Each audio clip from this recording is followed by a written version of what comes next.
சத்தமாக சொல்லிட்டுனா பரிமா மீன்மிசை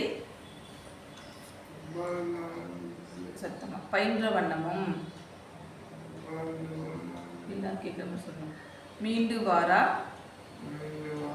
வழியருள் புரிபவன் பாண்டி நாடே பழம்பதி ஆகவும் பத்திசை அடியாரை